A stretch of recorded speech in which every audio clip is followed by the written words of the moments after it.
नमस्कार दोस्तों, बिहार स्वास्थ्य विभाग में एक बहुत अच्छी बहाली आई है, स्टाफ नर्स की बहाली, जिसमें 11,000 से अधिक सीटें हैं। इस वीडियो में हम बात करने वाले हैं कि अगर आप स्टाफ नर्स का फॉर्म भरना चाहते हैं तो आपके पास क्वालिफिकेशन क्या होना चाहिए, इसके अलावा जो है कौन कौन से डॉक्यूमेंट्स लगेगा, सिलेबस क्या होगा, डॉक्यूमेंट वेरिफिकेशन कैसे होगा, ज्वाइनिंग प्रोसेस क्या होगा, सीट अगर 11,000 है तो रिजल्ट कितना होगा, निगेटिव मार्किंग होगा कि नहीं होगा, अगर आप महिला हैं, अगर आपकी शादी हो गई है तो आपको डॉक्यूमेंट्स कहाँ से बनवाना है, अगर आपका निवास 2 साल पुराना है तो आप क्या करेंगे, अगर आपका जो है एनसीएल नहीं बना हुआ है, नॉन क्रीमी लेयर नहीं बना है तो आप क्या करेंगे, आय प्रमाण पत्र लगेगा कि नहीं लगेगा, इसके बारे में बताएंगे। यानी आपको कंप्लीट जानकारी देंगे। आपके पास फोटो कैसा होना चाहिए फॉर्म भरने के लिए। देखिए, अगर आप कोई भी गलती कर देते हैं तो आपको सुधार करने का मौका नहीं मिलेगा, ये आज ही लिख लीजिए।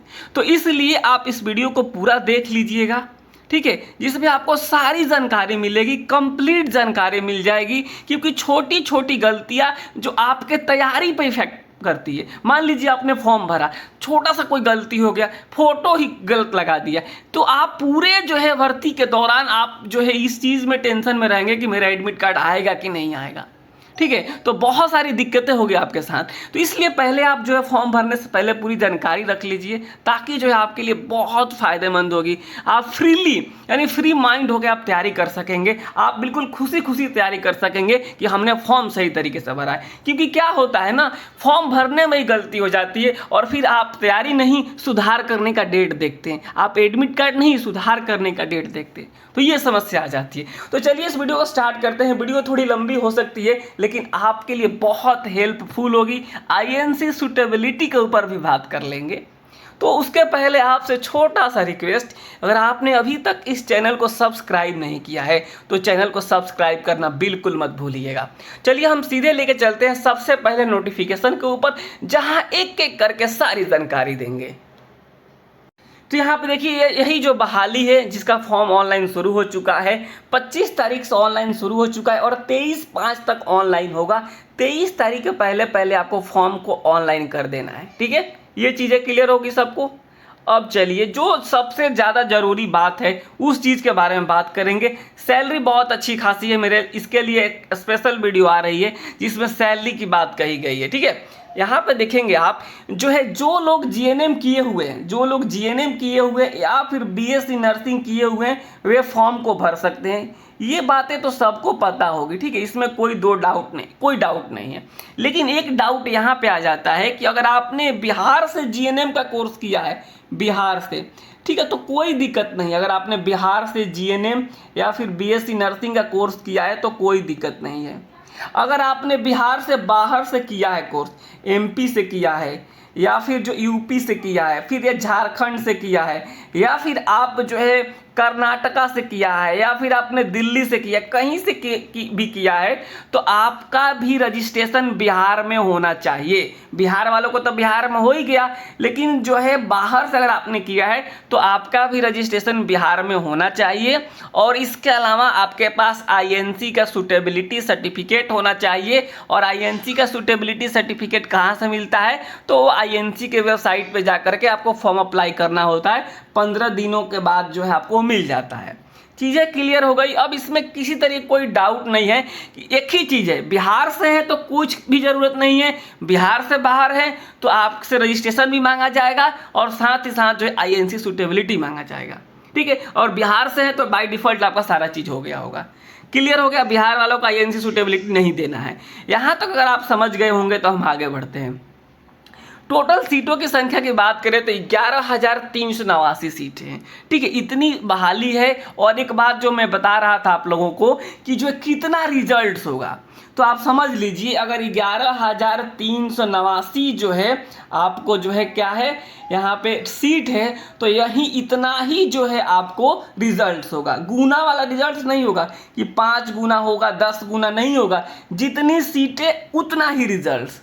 हालांकि हम लोग इस चीज़ की मांग करते हैं बीटीएससी से कि कम आप 1.5 गुना या फिर जो है 2 गुना आप रिजल्ट्स दीजिए, ताकि जिनका सही तरीके से सही प्रॉपर डॉक्यूमेंटेशन नहीं हो पाए तो बाकी लोगों का नौकरी हो जाए। नहीं तो मान लीजिए 11,000 सीटें हैं और 11,000 ही रिजल्ट होगा, और जिनका डॉक्यूमेंट सही नहीं पाया जाएगा फिर सीटें खाली चली जाएगी। तो हम लोग बीटीएससी से डिमांड करते हैं कि आप जितनी सीटें हैं उसका 1.5 गुना या फिर 2 गुना रिजल्ट्स जारी करें। क्लियर हो गया? चलिए, हालांकि जो है एज पर रूल 1 गुना ही रिजल्ट जारी होगा, जो है जितनी सीटें उतना रिजल्ट्स। यहाँ पे आप कैटेगरी वाइज सारी सीटें देख सकते हैं कि अगर आप यूआर कैटेगरी से आते हैं तो कितनी सीटें हैं, अगर आप ईडब्ल्यूएस में हैं तो कितना है, अनुसूचित जाति के लिए कितना है, अनुसूचित जनजाति के लिए कितना है, अत्यंत पिछड़ा वर्ग के लिए कितना है, ये आप लोग कैटेगरी वाइज सीटें देख लीजिए। ठीक है, चलिए टोटल सीटें 11,389। अब हम आगे बढ़ते हैं, उम्र सीमा पे बात करेंगे। बहुत सारे ऐसे अभ्यर्थी हैं जिनका उम्र अभी 21 साल नहीं हुआ है, या फिर जिनका उम्र 2025 में 21 साल हुआ है, 2025 में 21 साल हुआ है, और बोल रहे हैं कि हमें भी मौका मिलना चाहिए। मिलना तो चाहिए, लेकिन बीटीएससी आपको मौका नहीं देने जा रहा है।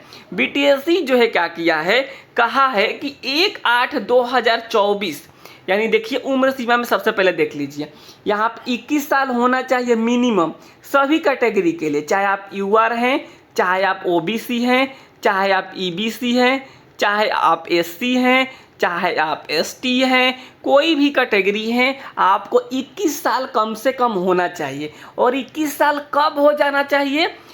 1/8/2024 को, 1 अगस्त 2024 को अगर आप 21 साल के हो गए थे तो आप फॉर्म को भर सकते हैं। अगर आप अभी जो है 21 साल के हो रहे हैं तो आप फॉर्म को नहीं भरेंगे। यहाँ पे साफ शब्दों में ये बातें कह दी गई है। ठीक है, समझ गए आप लोग? मिनिमम वाले सबके लिए, अलग अलग नहीं है, सबके लिए। अब हम मैक्सिमम उम्र की बात करेंगे तो जो अनारक्षित वर्ग होता है, यानी जो यूआर कैटेगरी जिसे कहा जाता है, चाहे वो बिहार का यूआर कैटेगरी हो या फिर बिहार से बाहर का कोई कैंडिडेट है, वह ओबीसी है, वह एससी है, एसटी है, महिला है या फिर यूआर है, बिहार के अगर आप बाहर से हैं तो आप जो है यूआर में जाएंगे। ठीक है, क्योंकि रिजर्वेशन होम स्टेट वालों को मिलता है। तो अगर मान लीजिए कोई यादव जी हैं कहाँ के, यूपी के, और फॉर्म भर रहे हैं बिहार में, और कहेंगे हम तो यहाँ ओबीसी में हैं तो बिहार में भी ओबीसी में होंगे, तो नहीं होंगे। बिहार में आप कहाँ जाएंगे? जनरल में जाएंगे। ठीक है, और मान लीजिए कोई बिहार जो है ये है यूपी के हैं कोई पांडे जी, यहाँ जनरल में हैं तो बिहार में भी जनरल में जाएंगे। मतलब हम इस बात को आपको समझाना चाह रहे हैं कि अगर आप बिहार से बाहर के हैं, कोई भी महिला हैं या पुरुष हैं, कोई भी कास्ट से हैं, आप जो है बिहार में जाएंगे तो आप यूआर बन जाएंगे। चीज़ें क्लियर हो गई। और आपकी उम्र जो होगी मैक्सिमम 37 साल होनी चाहिए, इससे ज़्यादा नहीं होना चाहिए। कम उम्र तो पता ही है सबको, 21 साल। चलिए क्लियर। अब आते हैं, अगर आप मान लीजिए यूआर कैटेगरी के हैं और महिला हैं और बिहार से हैं तो आपका उम्र 40 साल। अगर आप यूपी के हैं और महिला हैं तो आपका भी उम्र 37 साल। 40 आपको नहीं मिलेगा। अनारक्षित वर्ग की जो महिलाएं हैं, ये बिहार की हैं, तो उनको उम्र जो है मैक्सिमम 40 साल और मिनिमम 21 साल। सबको क्लियर होना चाहिए ये बातें। ठीक है, इसके अलावा हम बात करें पिछड़ा वर्ग, अत्यंत पिछड़ा वर्ग की, अगर पुरुष और महिला दोनों के लिए 40 वर्ष है मैक्सिमम और मिनिमम 21 साल है। अनुसूचित जाति, अनुसूचित जनजाति, पुरुष हो या महिला, इनका उम्र 42 वर्ष। ये क्लियर हो गया सबको। चलिए आगे बढ़ते हैं। और जो उम्र का कैलकुलेशन होगा वो ऐसा नहीं है कि आपके जीएनएम का मार्कशीट से होगा या फिर बीएससी का मार्कशीट से होगा, उसमें आपको मैट्रिक का सर्टिफिकेट लगाना ही पड़ेगा। और आपको पता ही होगा कि सब कुछ में बेस मैट्रिक को ही माना जाता है। चीज़ें क्लियर हो गई। देखिए, आप वीडियो थोड़ा लंबा हो रहा है, लेकिन हम जो चीज़ें बताना चाह रहे हैं सारी चीज़ें बता रहे हैं। ठीक है, और उम्र में छूट किनको मिलेगा? मान लीजिए कोई दिव्यांग है तो उनको 10 सालों का छूट मिलेगा। जो बिहार सरकार के अंतर्गत कार्यरत है उसको 5 साल का छूट मिलेगा। तो इस तरीके से छूट आपको जो है मिल जाएगा। क्लियर हो गया। इसके पहले एक बहाली आई थी स्टाफ नर्स की, उस बहाली में जिन्होंने भी फॉर्म भरा था उनका अगर उम्र आज एक्सपायर हो रहा है, यानी जो उम्र अधिक हो रहा है, वे भी एलिजिबल होंगे, वे भी फॉर्म को भर सकते हैं। यहाँ पे इस चीज़ को मेंशन कर दिया गया। ठीक है, चलिए आगे बढ़ते हैं हम लोग। आगे बातें इसमें क्या कही गई है, जो ज़रूरी होगा उस चीज़ को आपको हम बताएंगे, बिल्कुल बताएंगे। अब चलिए कौन कौन सा डॉक्यूमेंट्स लग रहा है इस चीज़ को समझ लीजिए। डॉक्यूमेंट्स वाला मामला समझिएगा, बहुत ज़रूरी चीज़ है ये, क्योंकि इसको लोग सही से नहीं बनवा पाते हैं और फिर उनको रिजर्वेशन नहीं मिलता है और बोलते हैं हमको जानकारी नहीं था। आपको जानकारी नहीं था, आप सही वीडियो नहीं देख रहे थे, इसलिए आपको सही जानकारी नहीं हो पाया। देखिए सबसे पहले हम बात करेंगे अनुसूचित जाति और अनुसूचित जनजाति के बारे में, ठीक है, कि इनको क्या चाहिए, यानी एससी और एसटी कैटेगरी के हैं तो आपको क्या चाहिए, समझ लीजिएगा, नहीं तो फिर दिक्कत होगी। और साथ ही साथ हम बात करें कि आपको जो है जीएनएम या फिर बीएससी नर्सिंग का तो सर्टिफिकेट चाहिए ही चाहिए, उसके अलग से उसके एक्स्ट्रा में आपको क्या चाहिए ये बातें बता रहे हैं। पहले अगर आप एससी एसटी हैं तो क्या चाहिए, जाति चाहिए, जाति सर्टिफिकेट, और साथ ही साथ क्या चाहिए, निवास चाहिए। ये दो चीज़ें चाहिए अगर आप एससी एसटी हैं तो, ठीक है, क्लियर हो गया, जाति और निवास चाहिए, ठीक है। अब चलिए अब हम बात करते हैं जो है यहाँ पे ओबीसी के लिए, जिसे BC1 BC2 जो भी कहें आप, ओबीसी BC जो भी कहें, इनका क्या चाहिए, इनको चाहिए जो है आपको क्या चाहिए, यहाँ पे चाहिए NCL और प्लस निवास, NCL प्लस और निवास, ठीक है। अब देखिए NCL क्या होता है, तो NCL होता है नॉन क्रीमी लेयर सर्टिफिकेट जिसे कहा जाता है, NCL non creamy layer certificate, ये बनवाना पड़ता है NCL। अब NCL कैसे बनता है इस चीज़ को बता देते हैं। NCL बनवाने से पहले आपको आय, जाति और निवास, ये तीनों चीज़ें बनवानी होती है, और इन तीनों को बनवाने के बाद से NCL अप्लाई करना होता है, ठीक है। ओबीसी BC के लिए NCL चाहिए, जाति प्रमाण पत्र अलग होता है और NCL अलग होता है, और आपको चाहिए NCL। अगर आप जाति प्रमाण पत्र लगा के फॉर्म भरते हैं तो आपको रिजर्वेशन नहीं मिलेगा, आप यूआर कैटेगरी में चले जाएंगे, तो आप NCL बनवाइए, बन जाता है NCL, ठीक है। अगर आपके पास NCL नहीं है तो आप चाहते हैं नहीं बनवाना तो आप यूआर में चले जाइएगा, ये चीज़ें याद रखिएगा। और जो NCL होता है ना वो दो तरीके का होता है, इसको भी आपको हम बता देते हैं। एक होता है केंद्र सरकार परियोजनार्थ, जो कि सेंट्रल गवर्नमेंट के जो जॉब होते हैं, जैसे कि SSC या फिर रेलवे RRB, इस तरीके के जो है जॉब होते हैं, उसमें जो NCL लगता है वो केंद्र सरकार वाला लगता है। और यहाँ पे देखिएगा पिछड़ा वर्ग, अत्यंत पिछड़ा वर्ग के लिए क्या कहा है, बिहार सरकार के परियोजनार्थ वाला NCL लगवाना है, ठीक है, चीज़ें समझ गए। निवास तो सब बराबर होता है, लेकिन NCL में अगर आप फंस जाएंगे तो मामला गड़बड़ हो जाएगा। ये क्लियर हो गया सबको। अगर आप EWS कैटेगरी से हैं तो ये भी देख लीजिए, EWS कैटेगरी से हैं तो यहाँ आपको क्या लगाना है, EWS सर्टिफिकेट और जो है निवास लगाना है। अगर आप जो है जनरल कैटेगरी से हैं तो आप निवास लगा सकते हैं अगर मांगता है तो। अब ये चीज़ें क्लियर हो गई, लेकिन एक बात और भी है कि अगर पुरुष हैं, आप पुरुष हैं तो आपको ऐसा नहीं है कि ससुराल से बनवाना है, आपका सर्टिफिकेट तो आपका जो है निवास है वहाँ से बन जाएगा। लेकिन दिक्कत तब आती है जब किसी लड़की की शादी हो जाती है, शादी हो जाने के बाद से उसको सर्टिफिकेट कहाँ से बनवाना होता है, इस चीज़ के बारे में भी बता देते हैं। बहुत सारा कन्फ्यूजन रहता है, तो यहाँ पे देखिए उस चीज़ के बारे में समझ लीजिए आप लोग, ठीक है। यहाँ पे जो चीज़ें कही गई है, अपने मन से मैं कुछ भी नहीं बताऊंगा, जो चीज़ें लिखी रहेगी उसी चीज़ को मैं बताऊंगा, ठीक है। यहाँ देखिए कह रहा है कि सामान्य प्रशासन विभाग के अधिसूचना संख्या इतना दिनांक इतना के आलोक में महिला अभ्यर्थियों हेतु अनुसूचित जाति, अनुसूचित जनजाति हेतु एवं क्रीमी लेयर रहित प्रमाण पत्र, पिछड़ा वर्ग और अत्यंत पिछड़ा वर्ग हेतु पिता के नाम एवं पता सहित निर्गत होना अनिवार्य है। यानी जो आपका NCL बनेगा, ठीक है, अगर आप OBC BC हैं, या फिर आपका जो है जो है ये कास्ट सर्टिफिकेट बनेगा SC ST के लिए, कास्ट सर्टिफिकेट, ये जो है कहाँ से बनेगा, ये जो है कहाँ से बनेगा, ये बनेगा आपके जहाँ, मतलब आप जहाँ बचपन से रह रहे थे शादी के पहले, वहाँ से बनेगा, यानी आपके पिताजी के एड्रेस से बनेगा। चीज़ें क्लियर हो गई। जो क्या बनेगा, क्रीमी लेयर बनेगा, जो क्रीमी लेयर हो गया, या फिर जो है आप कहिएगा कास्ट सर्टिफिकेट। तो आपको वहाँ से बनवाना है। बाकी जो सर्टिफिकेट होगा वो आपको अपने घर से बनवाना है। यहाँ पे यही चीज़ कहा गया है। ठीक है, समझ गए सब कोई? किसी को डाउट है तो आप कमेंट्स कीजिएगा, किसी को भी डाउट होगा तो। चलिए आगे बढ़ते हैं हम लोग। कहा गया कि आय एवं परिसंपत्ति संबंधित प्रमाण पत्र निर्गत किए जाने की तिथि से 1 वर्ष के लिए वैध माना जाएगा। देखिए, आपको आय प्रमाण पत्र नहीं दे लगता है, ये समझ लीजिएगा, आय प्रमाण पत्र नहीं लगता है। हालांकि जब आप NCL बनवाने जाएंगे तो आपको वहाँ आय प्रमाण पत्र लगेगा, निवास लगेगा, जाति लगेगा और आय लगेगा।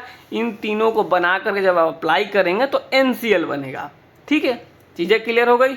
चलिए अब हम आगे बढ़ते हैं। ठीक है, पिता के एड्रेस से आप लोगों ने बनवा लिया। अब चलिए यहाँ पे देखिएगा, यहाँ पे कोडिंग किया गया है कि अनुसूचित जाति को क्या बोलेंगे, अनुसूचित जनजाति को ST बोलेंगे, अत्यंत पिछड़ा वर्ग को EBC बोलेंगे, पिछड़ा वर्ग को जो है BC बोलेंगे, आर्थिक रूप से कमजोर वर्ग को EWS बोलेंगे और पिछड़े वर्ग की महिला को WBC बोलेंगे। ठीक है, यहाँ पे हो गया। एक बात और कहा गया है कि अगर आप गलती कर देते हैं तो किसी तरीके का कोई सुधार का मौका नहीं दिया जाएगा। चीज़ें क्लियर हो गई सबको? चलिए आगे बढ़ते हैं, इसमें और बातें क्या कही गई उस चीज़ को समझ लीजिए। ठीक है, अब यहाँ पे दिया गया है जो सबसे ज़रूरी चीज़ है, सबसे ज़रूरी चीज़ पैसे वाली बात होती है। क्योंकि अगर जब आप इस नौकरी के लिए इतना इच्छुक इसलिए हैं क्योंकि पैसे की ज़रूरत है, सबको पैसे की ज़रूरत है, सारा काम दुनिया में पैसों के लिए हो रहा है। ठीक है, तो यहाँ पे देखेंगे जब यहाँ BTSC भी पैसे के लिए पैसे ही लेगा आपसे, आप एग्ज़ाम्स कराएगा, बहुत सारे खर्चे हैं, तो BTSC जो कैंडिडेट होता है उसी से वो पैसा ले लेता है। सामान्य वर्ग हो गया, पिछड़ा वर्ग, अत्यंत पिछड़ा वर्ग, EWS, सबको 600 रुपया देना है। बिहार से बाहर वालों को भी 600 देना है। और बाकी जो कैटेगरी हो गए, अनुसूचित जाति, जनजाति, बिहार राज्य के अस्थायी निवासी के लिए, आरक्षित अनारक्षित वर्ग की महिला उम्मीदवार बिहार राज्य के अस्थायी निवासी के लिए, इन सबको जो है 150 देना है और बिहार से बाहर वालों के लिए 600 देना है। चीज़ें क्लियर हो गई? चलिए, और यहाँ पे दिव्यांग के लिए भी 150 रुपये ही देना है। ठीक है, चलिए आगे बढ़ते हैं हम लोग। इसमें और बातें क्या कही गई है उस चीज़ को हम समझने की कोशिश करते हैं। अब एक बात सबसे ज़रूरी आती है कि आखिर आपका एग्ज़ाम्स कितने नंबर का होगा। तो आप लोग समझिएगा, आपका एग्ज़ाम्स जो है 75 मार्क्स का होने वाला है। 75 मार्क्स का कैसे होगा इस चीज़ को समझिए। देखिए, टोटल आप जब एग्ज़ाम्स देने जाएंगे ना तो वहाँ 100 क्वेश्चन पूछा जाएगा। कितना क्वेश्चन पूछा जाएगा? 100 क्वेश्चन पूछा जाएगा। ठीक है, और उसके लिए 100 नंबर डिसाइड किए जाएंगे। ठीक है, अब मान लीजिए अगर आपने 60 सही सवाल किया, 60 सही किया और जो है आपने जो है 60 सही किया और 40 आपने गलत कर दिया, 60 सही किया और 40 गलत कर दिया, तो एक बात और समझ ली, यहाँ पे निगेटिव मार्किंग रहेगा 1/4, 1/4 निगेटिव मार्किंग रहेगा। यानी अगर आप 4 क्वेश्चंस गलत करते हैं तो 1 नंबर सही काट लिया जाएगा, 1 नंबर आपका सही भी काट लीजिएगा। मान लीजिए किसी ने 60 सवाल सही किया और 40 गलत किया, तो जो 40 गलत किया है ना, तो इसको 4 से भाग देंगे तो कितना आ जाएगा? 10 आ जाएगा। यानी जितना गलत करेंगे उससे 4 से भाग दिया जाएगा और जितना आएगा ना उतना, जितना आपका नंबर आएगा उसमें से माइनस कर देंगे। तो यहाँ आप 60 आपका सही आ रहा था, आपने 40 गलत किया है तो 40 को 4 से भाग दिए, क्योंकि 1/4 निगेटिव मार्किंग है, तो यहाँ पे 40 में 4 से भाग देंगे, 40 में कितना आ गया? 10 आ गया।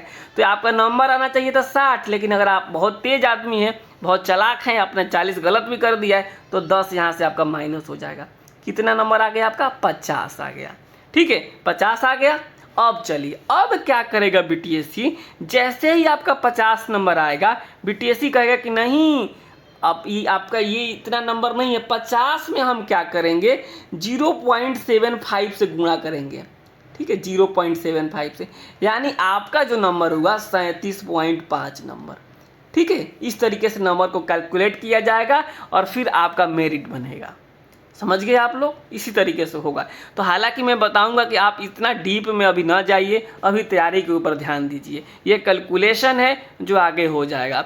75 हो गया ये, और 25 किसको मिलेगा? जो लोग बिहार सरकार के अंतर्गत काम कर रहे हैं सरकारी हॉस्पिटलों में संविदा के तौर पे, उनको जो है 25 अंक मिलेगा 5 सालों के लिए। 2 साल के काम कर रहे हैं तो 10 अंक मिलेगा, यानी 1 साल के लिए 5 अंक मिलेगा। ठीक है, ये चीज़ें क्लियर हो गई, सबको क्लियर हो जानी चाहिए। चलिए आगे बढ़ते हैं हम लोग। एक बात और बता दें आपको यहाँ पे कि जो आपका एग्ज़ाम्स होगा वो CBT के माध्यम से होगा, कंप्यूटर बेस्ड टेस्ट होगा। और इसके लिए कोई कंप्यूटर सीखने की भी ज़रूरत नहीं है, आप बहुत सिंपल सा स्टेप होता है, आप इसको आसानी से समझ सकते हैं, 1 घंटे में आप सारी चीज़ें सीख जाएंगे। और यहाँ तक जो लोग कुछ नहीं जानते हैं वहाँ उनको बता दिया जाता है, वे भी सीख लेते हैं। कंप्यूटर आपको सीखने का मन नहीं होगा तो आप बाद में सीखिएगा, अभी तैयारी कर लीजिए। एक बात और इसी बीच हम बताना चाहते हैं तैयारी को लेकर, जो हमारा एप्लीकेशन है प्ले स्टोर पे, वहाँ पे हमारे यहाँ नोट्स हो गया, प्रैक्टिस सेट हो गया, ये सारी चीज़ें मिल रही है, ठीक है। तो आप जा कर के वहाँ से देख सकते हैं। चलिए वो तो बाद की बात है, अभी पहले जानकारी ले लीजिए आप लोग, ठीक है। और नोट्स प्रैक्टिस के लिए आपको प्ले स्टोर से क्या करना होगा, एजुकेशनल लेके भी सर्च करना होगा। प्ले स्टोर पे आप जानते हैं ना, मोबाइल में प्ले स्टोर जो होता है वहाँ पे आप जाएंगे और एजुकेशनल लेके भी लिखेंगे, एजुकेशनल AKP, ठीक है। स्पेलिंग आप लोगों को पता है एजुकेशनल का, और AKP जैसे सर्च करेंगे तो आपको वहाँ पे बहुत सारे कोर्सेस दिखेंगे। वहाँ अगर आप स्टाफ नर्स वाले पे क्लिक करेंगे तो आपको दिखेगा 5000 प्लस MCQ, 20 प्रैक्टिस सेट, ये सारी चीज़ें मिलेगी, आप वहाँ से देख सकते हैं। चलिए हम आगे बढ़ते हैं। यहाँ आपको मैं क्या बता रहा था कि कंप्यूटर बेस्ड आपका टेस्ट होने वाला है, कंप्यूटर से एग्ज़ाम्स होगा। जो आपका पेपर होगा ना, यानी जिस मीडियम में आप एग्ज़ाम्स देंगे वह हिंदी और इंग्लिश दोनों में होगा। यह अच्छी चीज़ है, जिनको हिंदी आती है हिंदी में देंगे, जिनको इंग्लिश आती है इंग्लिश में देंगे, और किसी को इंग्लिश आती है यानी थोड़ा सा हिंदी आती है थोड़ा सा इंग्लिश आती है, उनके लिए भी व्यवस्था है। जब चाहें जिस क्वेश्चंस को हिंदी में देखना चाहते हैं हिंदी में देख सकते हैं, और जिसको इंग्लिश में देखना चाहते हैं इंग्लिश में देख सकते हैं, बस एक क्लिक करना होता है। उसके बारे में भी हम आगे बात करेंगे, ठीक है। तो आप टेंशन मत लीजिए कि हिंदी में होगा पूरा तो कैसे समझेंगे, इंग्लिश में होगा तो कैसे समझेंगे, दोनों की व्यवस्था करी गई है, ठीक है। चलिए, और अब बात करें हम घंटे की, तो 2 घंटे का एग्ज़ाम्स होगा। 2 घंटे का क्या होगा, एग्ज़ाम्स होगा, और 100 क्वेश्चंस रहेंगे। देखिए बहुत अच्छा खासा आपको समय मिलेगा, 120 मिनट समय रहेगा। 10 मिनट आप समझ भी लेते हैं, 20 मिनट, तब भी आपको जो इस तरीके के क्वेश्चंस बनाने में ज़्यादा समय नहीं लगता है। मैथ रीजनिंग वाला जो रहता है उसमें थोड़ा समय लग जाता है कैलकुलेशन करने में, इसमें बहुत ज़्यादा कैलकुलेशन होगा नहीं, तो समय पर्याप्त हम इस चीज़ को मानते हैं, समय पर्याप्त है, ठीक है। और एक बात और बता दें, जो सिलेबस होने वाला है, सिलेबस GNM के बेस्ड वाला होगा, यानी जो GNM का सिलेबस होगा वही सिलेबस से पूछा जाएगा। हालांकि BSc नर्सिंग वाले भी एलिजिबल हैं इसके लिए। तो मान लीजिए अगर BSc नर्सिंग का सिलेबस ले लिया जाए तो GNM वाले लोग हल्ला करने लगेंगे कि क्यों, आखिर हमसे हायर लेवल का क्यों पूछा जा रहा है, ये तो भर्ती GNM वालों की है। एक तो BSc नर्सिंग वाले आ रहे हैं और उसमें से हमसे हाई पूछा जा रहा है, थोड़ा ज़्यादा गुस्से में आ जाएंगे GNM वाले लोग। इसलिए कहा है BTSC ने कि हम GNM लेवल का ही पूछेंगे, ठीक है। क्लियर हो गया सबको ये चीज़ें। बिल्कुल जो है आपको जो है टेंशन नहीं लेना है कि बहुत ज़्यादा फाइट है, बहुत सारे लोग होंगे, कैसे नौकरी होगी। मैं आपको बताया हूँ, पहले मैं कई वीडियोज़ में बोला हूँ कि मेरे जैसा व्यक्ति 1 सीट पे रिजल्ट दिया है, 1 सीट पे, ऑल इंडिया 1 सीट पे रिजल्ट देने वाले व्यक्ति हैं हम। तो यहाँ तो 11,000 प्लस सीटें हैं, तो आप जो है क्यों नहीं रिजल्ट्स दे सकते हैं। पढ़िएगा तो सब कुछ हो जाएगा। आप इस टेंशन में मत रहिए कि फलाने को मौका दिया जा रहा है, चिल्लाने को मौका दिया जा रहा है। आप ये समय लगा, इस सोच के साथ आगे बढ़िए कि हमको 1 ही सीट तो चाहिए और हम 1 सीट को लेकर रहेंगे, ठीक है। और पढ़ के लेंगे, इधर उधर करके नहीं लेंगे, पढ़ के लेंगे, और पढ़िएगा तो आराम से होगा, ठीक है। चीज़ें क्लियर। चलिए आगे बढ़ते हैं हम।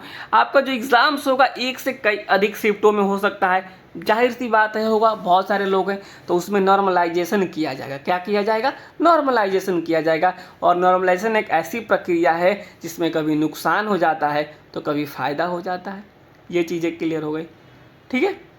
नॉर्मलाइजेशन होगा, ठीक है। और जो मैं चीज़ें यहाँ बता रहा था आपको पहले कि 1/4 नेगेटिव मार्किंग होगा, वही चीज़ यहाँ पे भी बातें कही गई है।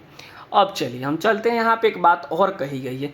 कई बार आप लोग पूछते हैं कि पासिंग मार्क्स क्या होता है, पासिंग मार्क्स क्या होता है, तो इस चीज़ को भी समझा देते हैं। आखिर ये पासिंग मार्क्स क्या होता है। देखिए, बिहार सरकार ने एक जो है क्राइटेरिया रखा है कि जो इतने कम से कम आपको लाने ही होंगे। मान लीजिए कि जो है कई एग्ज़ाम्स होते हैं, जो 100 नंबर का एग्ज़ाम्स हो गया, तो ना कहा जाता है मान ली मैट्रिक वाला में कि 30 नंबर आप लाइएगा तो क्या माने जाइएगा, पास माने जाइएगा। ना कहा जाता ऐसे ही 3rd डिवीज़न होगा मतलब आप पास माने जाएगा, फेल नहीं कहलाएंगे। तो उसी तरीके से क्या होता है, जब जनरल कॉम्पिटिटिव के जो एग्ज़ाम्स होते हैं तो बिहार सरकार का जो रूल है उस रूल में कहा गया है कि जो है कम से कम जो है अगर आप ईवर कैटेगरी से हैं तो जितने नंबर का एग्ज़ाम्स हो रहा है, मान लीजिए 100 नंबर का हो रहा है तो आपको 40 नंबर लाना है। समझ गए आप लोग, 100 नंबर का हो रहा है तो 40 नंबर लाना है। अगर आपका मान लीजिए कोई भी एग्ज़ाम है 100 नंबर का हो रहा है, अगर आप ओबीसी से आते हैं यानी ओबीसी कैटेगरी से आते हैं, पिछड़ा वर्ग से आते हैं तो आपको 36.5 नंबर लाना है कम से कम। वहीं अगर आप ईबीसी कैटेगरी से आते हैं तो आपको कम से कम 34 नंबर लाना है। ठीक है, अगर आप एससी एसटी से आते हैं, महिला हैं, तो आपको कम से कम 32 नंबर लाना है। ये ऐसा मत समझिए कि इतना नंबर लाएंगे तो हमारा नौकरी हो जाएगा, कम से कम इतना नंबर लाना होता है। तो आपने होता है कि अगले कतार में चले जाएंगे। ठीक है, अगले कतार में चले जाएंगे। अब वहाँ पे देखा जाएगा कि सबसे ऊपर वाला व्यक्ति कौन है, पहले उसको लिया जाएगा, फिर कम करते करते आ जाएगा, जितना मिनिमम कट हो जाएगा उतना लोगों की नौकरी हो जाएगी। जैसे अभी हाल ही में कुछ दिन पहले बिहार में एक एएनएम की बहाली निकली थी, 10,709 सीट था उसमें। ठीक है, तो आपको बताएं जो है 10,000 लोग भी 32 नंबर नहीं लेकर आ पाए। सोचिए 10,000 लोग भी नहीं लेकर आ पाए 32 नंबर, 8,000 समथिंग लोगों का ही 32 नंबर आया। तो बाकी, लेकिन जबकि एग्जाम्स देने वालों की संख्या 45,000 थी तो बाकी लोग को ऐसे ही बाहर कर दिया गया। अगर जो लोग भी 32 लेके आ गए होते ना, सबका रिजल्ट हो गया होता। तो ये चीज़ें हैं, समझ गए होंगे संभवतः सब कोई। चलिए यहाँ पे और भी देख लेते हैं।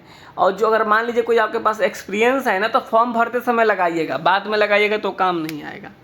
ठीक है, यहाँ देखिए अब जो एक चीज़ और निकल कर आती है, डॉक्यूमेंट वेरिफिकेशन के समय आपको क्या क्या लेके जाना होगा। थोड़ा सा आपको समझा देते हैं, क्योंकि अभी डॉक्यूमेंट वेरिफिकेशन में काफ़ी समय है।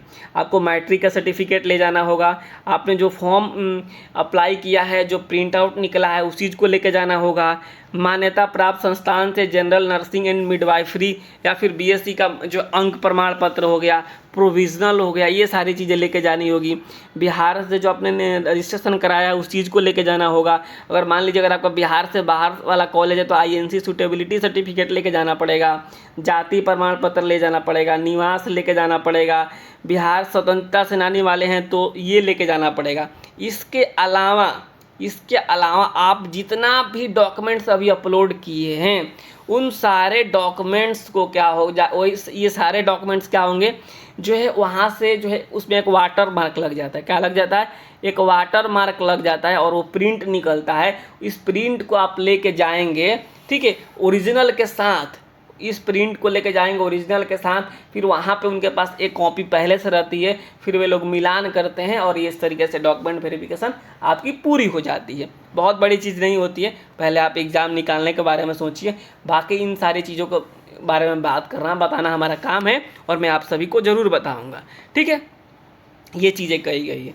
अब यहाँ पे एक बात और लिखा गया है कि जो है बिहार परिचारिका निबंधन परिषद से औपबंधिक रूप से निबंधित अभ्यर्थियों के दस्तावेज सत्यापन के समय फाइनल निबंधन देना ही होगा।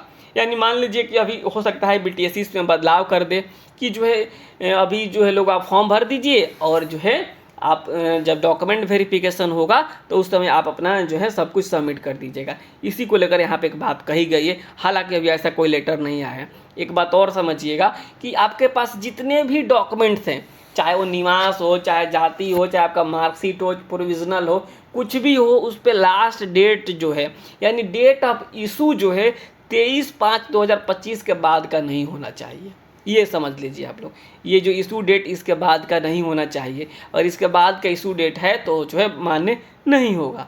क्लियर हो गया? चलिए यहाँ पे अब जो है अगर कुछ चीज़ें और लिखी रही होगी तो मैं आपको बता दूंगा। ठीक है, आपको सारे के सारे जो है आपको बिल्कुल स्पष्ट जो है अपलोड करना है डॉक्यूमेंट्स, धुंधला कुछ भी नहीं करना है। अगर आप धुंधला करेंगे तो ये जो है आपका रद्द हो सकता है।